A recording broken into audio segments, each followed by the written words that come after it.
ইয়েমেনের মুকাল্লা বন্দরে সৌদি আরবের নেতৃত্বাধীন সামরিক জোট সীমিত বিমান হামলা চালিয়েছে। চলতি মাসের শুরুতে ইয়েমেনের সবচেয়ে বড় প্রদেশ হারদামাউত দখল করে নেয় দক্ষিণপন্থী বিচ্ছিন্নতাবাদী গোষ্ঠী সাউদার্ন ট্রানজিশনাল কাউন্সিল এসটিপি। এরপর বন্দর এলাকা ছাড়ার আহ্বান জানানো হলেও গোষ্ঠীটি সরে না যাওয়ায় মঙ্গলবার এই হামলা চালানো হয়। ইয়েমেন সরকার ও সৌদি আরব জানিয়েছে, হামলার লক্ষ্য ছিল এসটিসির জন্য বন্দরে আনা অস্ত্রের চালান। সরকারি সূত্রের দাবি, এসব অস্ত্র সরবরাহ করেছে সংযুক্ত আরব আমিরাত।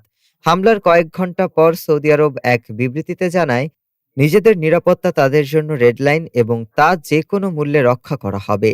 সৌদি জোটের মুখপাত্র তুর্কি আল মালিকি জানান, অনুমতি ছাড়াই ট্র্যাকিং বন্ধ রেখে দুটি জাহাজ বন্দরে প্রবেশ করে অস্ত্র খালাস করে। এদিকে সৌদি সমর্থিত ইয়েমেনের সরকারের প্রধান রাশেদ আল আলিমি আমিরাতকে ২৪ ঘন্টার মধ্যে ইয়েমেন থেকে সব সেনা প্রত্যাহারের নির্দেশ দিয়েছেন। ডেস্ক রিপোর্ট, আজ বার্তা।